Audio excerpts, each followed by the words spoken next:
Namaste. So as so often happens, I was saying to Peg,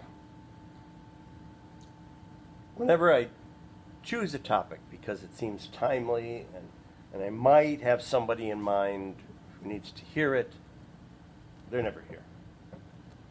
But that's okay. Because I at least then don't have this hanging burden of guilt like I didn't talk about something that I should. And, consistent with the theme of why bad things happen to good people, it's not my fault they didn't show up. So. And you can send them a link and a quiz. A link and a quiz, I think so. Including the minutiae of what I have to say. I was impressed this week at news of the footbridge collapse. I don't know if you saw this at Florida International University. When I kind of started digging through some of the articles to discover that the same company had built a footbridge somewhere else that fell down. That they used an inspection company that was not approved by the Florida Department of Transportation, but that happily had graduates of Florida International University in charge of the company. So I'm sure that civil engineering program is now being flooded with applications. and the alumni and graduates of that program are being actively sought by recruiters across the country. But I think really there's two levels, and I don't mean to make light of anyone who was injured or their experience, but I think there's two levels in which you can understand the question, why do bad things happen to good people? And there's sort of that direct level, which is, okay, if it's a physical thing like this, why did it happen? And the things that I just mentioned are pretty good indicators towards maybe why it happened. And on some level, I think we're very disinterested in that. What we really want to know is, why did it happen to me? Now, some of us are very interested in the first part because it's really important in our current culture to place blame. It's really important to be able to point a finger. It's not especially helpful. It's not especially healthy, but it does seem to be the national preoccupation, at least in some quarters. And I think even that is worthwhile to a certain extent, because you certainly, I would think if you had a contract pending with this company to build you a footbridge, you'd probably cancel it. And that would be a good thing. But it has limited, in most cases, usefulness. Because that need to place blame will cause us to find a place to place our blame, whether it's the right place or not. It seems like if we can just figure out why, then we don't have to worry about this ever happening to us. Never mind the fact that things like this continue to happen all the time. And so that theory doesn't seem to pan out. No investigation that led to finding somebody responsible for something seems to have led to a decrease in bad things that happen. I like that this first reading helps address that perceived negativity in Buddhism, because I don't believe that the nature of our existence is suffering. I really don't. I think our existence includes suffering. And I think the reason we suffer or encounter dissatisfaction is what the Buddha said it was. It's that we're basically attached to outcomes. Things ought, number one, not to change. And I admit I struggle with that. Do not rearrange your store. Force me to walk around and look at crap I might buy on impulse because I just want to get in and get out. And once you move things, Craig gets unhappy. So I have some work to do in that department too. But the nature of existence is that everything changes. It's really what Buddhism means. Every time Buddha uses the word no, followed by something, there's no this, there's no that, what they really mean is whatever follows the word no is changing all the time. So it's not that there's no self. It's that who we are is changing all the time. It's not that we don't have a soul. It's that it's changing all the time. And what they're trying to say is if we look for something on which to anchor our happiness, to give ourselves that thing that says, no matter what, this will never change. We're looking for something that doesn't exist. And to the extent that we look for it and hang our happiness on it, we set ourselves up for suffering. The short answer to why bad things happen to both good people and bad people, no matter what we think, is that that's the way life works. And looking for answers that are deeper than that, I think, is another way to get stuck, because the question really isn't, why did the tornado hit my house? The question is, what do I need to do next? And I can choose to identify myself as the only person who that tornado hit, if that's true, and put myself in some sort of special class of miserable person, but I don't have to look back too far to realize that tornadoes have hit other people too. One of the interesting things that I've discovered about this as I thought about this is I heard an interview on NPR, and I want to put a qualifier in front of that. I'm not one of those NPR people. I bathe. But nevertheless, it was this man happened. Things happen to NPR people too, you know. They do. Yeah. That's why I don't only listen once in a while. But this psychologist, an Israeli psychologist, was on, and I did not catch his name, but he was talking about the difference between our memory of experiences, or how our mind deals with things as we experience them, and then how we recall them. And there's a significant difference. And what we tend to remember over time is not experiential memory, but recalled memory. And it seems to me that a huge part of that would be how we choose to perceive our role in all this. Are we a victim? Or are we just a member of the human race and this stuff happens? And life is about living through it and living beyond it. And recovering from it and learning the lessons that are to be learned, and then move on. The choice, it seems to me, is to become stuck. I had the chance this week to see Victoria Price, who is Vincent Price's daughter. And I'm not a big fan of the horror genre, but I remember Vincent Price from Hollywood Squares. How dorky is that? And his voiceover from Thriller, Michael Jackson's Thriller. And I had heard on one of the radio stations here an audio of him recording that voiceover where the tape kept running, and when he was done, he said, "Oh, that was great fun."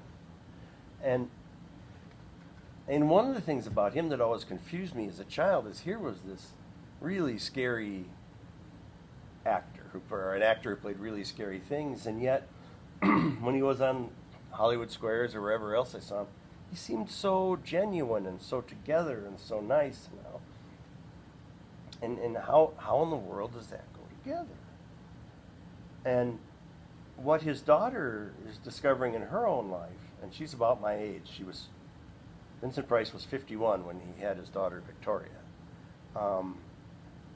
Is that it's about joy, and it's about her book is fantastic, but after a real sort of falling apart in her life in every way, she made a choice to live her life differently and eliminate those things, including her home, that she felt didn't bring her joy, and concentrate on the things that did. And so essentially she's homeless and travels around the country in her car. And she's not just an author, she's also an interior designer. There's one other thing, an art photographer, an artist. But she drives, she's on a book tour that's going to take 2 years because she's driving to all the, she calls it the Backroads Book Tour. She'd never been to Milwaukee before, so she signed to do a book tour in Milwaukee. And she has her cute little dog that goes with her.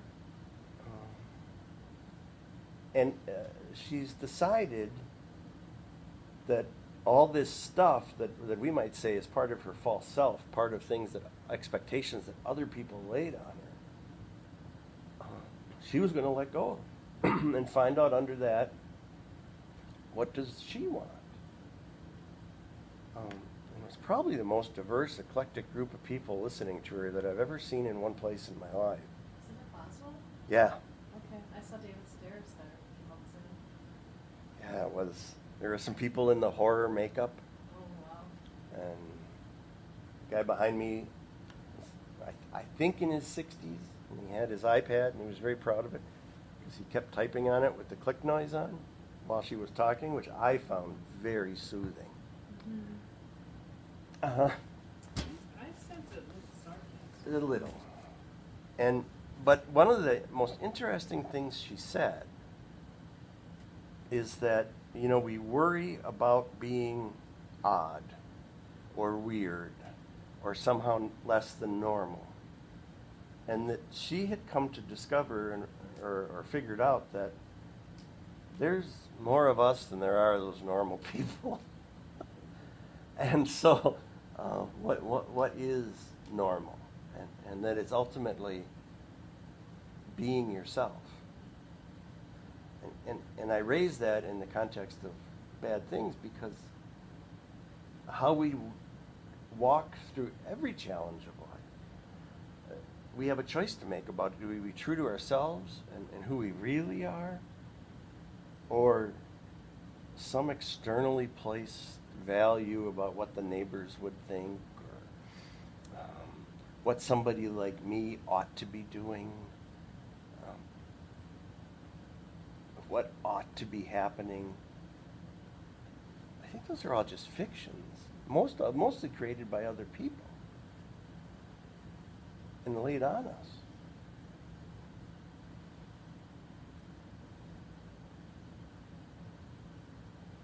So, what I'm curious about is, I'm going to take the gigantic leap to the assumption that we've all had something bad happen. And I'm going to arbitrarily say that we should not consider bad things that have happened in the last 2 years. Because I think if it's too fresh, it's just too hard. Is there a bad thing that looking back on it, no matter how painful it was, didn't lead to some growth in your experience? Some change.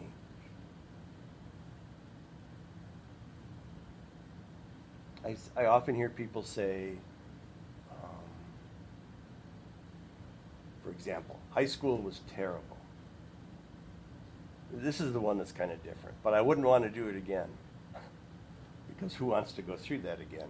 But usually people say, I wouldn't want to do that again because if it was changed, I wouldn't be who I am today.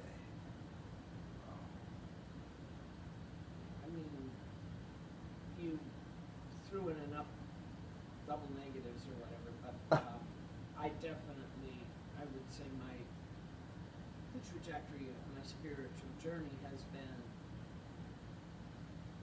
learning, part of why I've resonated when I began to learn about Buddhism, the wisdom that there is growth in everything, and what may seem bad at one moment does lead to growth. I think at times kind of told my own autobiography in terms of that process. Mhm. Because when we face an obstacle, it's when we have to grow. When we're just coasting along on autopilot, there's no awakening that happens. And I was wondering if you were going to tie into the gospel at all. But what I was thinking of, and I know that the gospel is looking at apocalyptically, but I think on the one hand, one thought that occurred to me, I was thinking back to when 9/11 happened, Mhm. and how that seemed to cause lots and lots of people to say, what if when I left the house this morning it was the last time I was going to see my loved ones? Mhm. What if this was my last day? And there's a pathological way to take that, clearly. But when as far as bad things are always going to happen. So if the message of the gospel could simply be stay awake, it's stay awake to the opportunities in this moment, this day, and that even the bad may be opportunity. I chose that gospel. It's not the lectionary gospel, but because of the day or the hour, nobody knows. That element in our lives where we truly don't know what's going to happen. And yet, we spend a lot of time planning for what's never going to probably happen, which is a tenet of Buddhism as well. That you live in the present moment, because if you're planning for a future that is never going to arrive because you have planned one that's just not going to play out. Remember, you're probably too young. Remember in the 80s, everybody wanted you to do a 5-year plan? I remember hearing that. Yeah, you need a 5-year and a 10-year at work. You need a 5-year plan and a 10-year plan. And I remember saying to my boss, the average life expectancy of a company in this industry is 3.5 years. How in the hell are you supposed to have a 5-year plan? Promotion. Yeah, that's right. A new job. I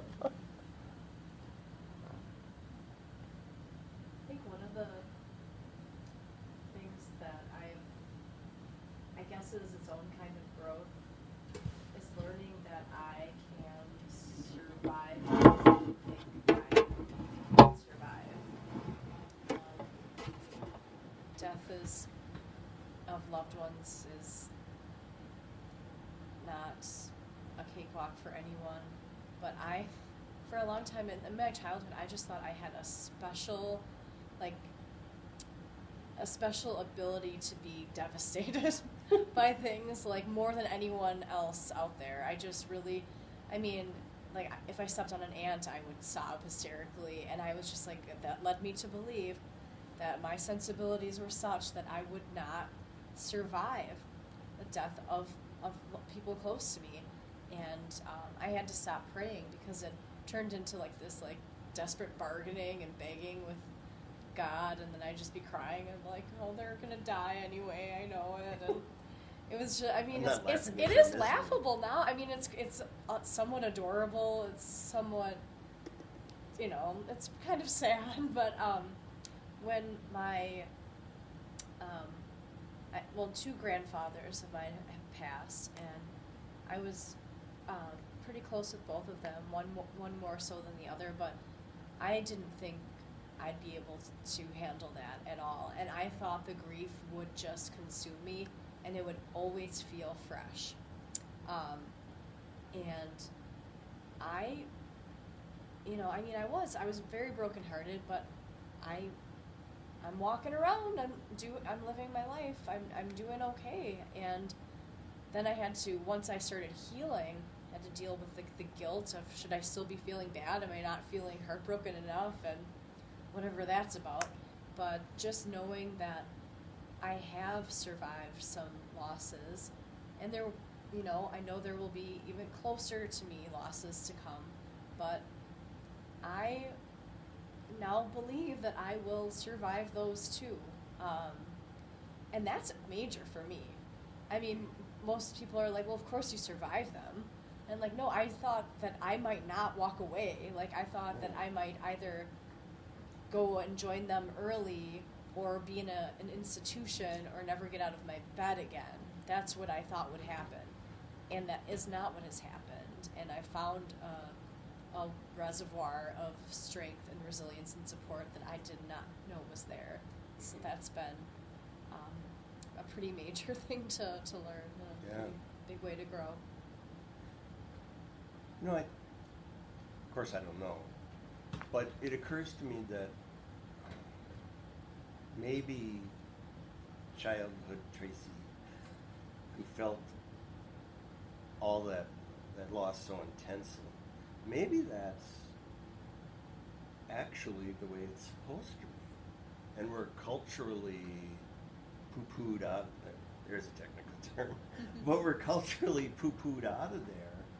And not that you'd want your life derailed every time you stepped on an ant, but that there's a connection there that a lot of us miss.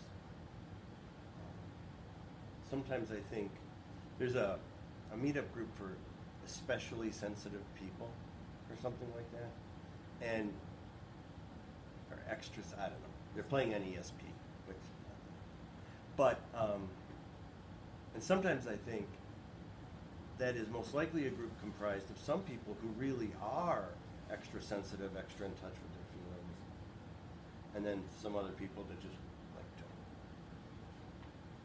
stew in their own grief or believe they're more sensitive than they actually are. And there's probably more of us that don't feel what we should than feel more than average, I think.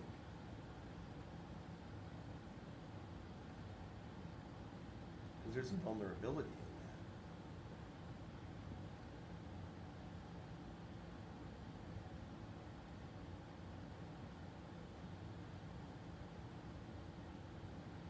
I'm just kind of chuckling at the contrast between, I'm going to go with husband, I'm making the leap, I'm not saying fiance ever again. He and I, we're very alike in some ways, but he hasn't cried.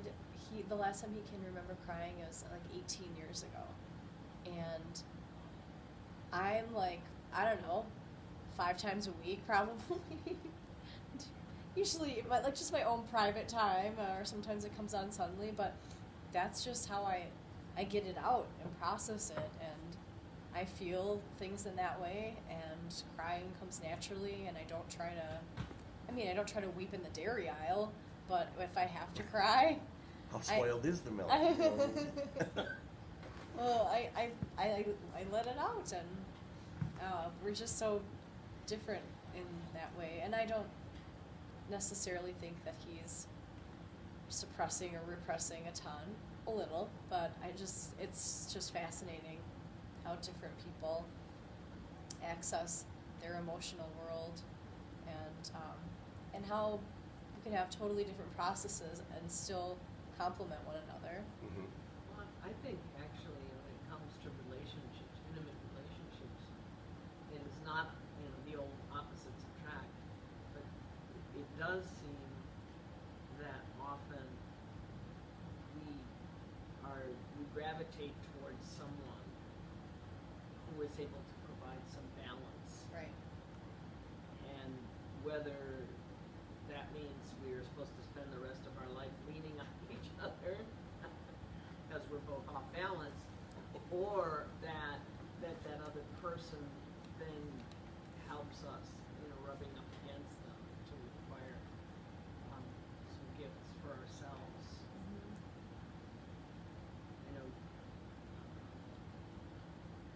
Jim was very much not able to, I remember when we were engaged, he was really, really upset with me one weekend about something that I had said 6 months before. that had finally percolated up to his awareness, you know, because for whatever reason, you know, so part of what our marriage has evolved is him being to be in touch with and express the feelings. And I was much more feeling intensely and out there all the time.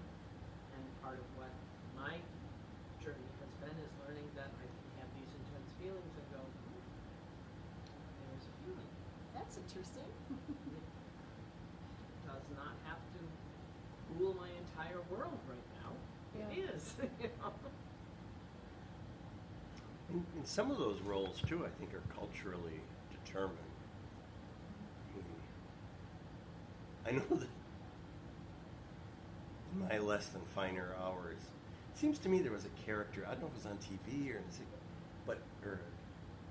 sounds like a Seinfeld episode, some male who came into the orbit who was weepy got weepy at the drop of a hat, and it was just like, I know I've had friends who were like weepy drunks, and we'd be out and it'd be like, oh Jesus, here we go, and so it's poo-poo. Here I am again with poo-poo. And I think it's, anytime we advocate stunting our emotional expression, it's to our detriment. Mm-hmm. But I'm thinking also, and this is going to get posted, right? This is the dirty stuff.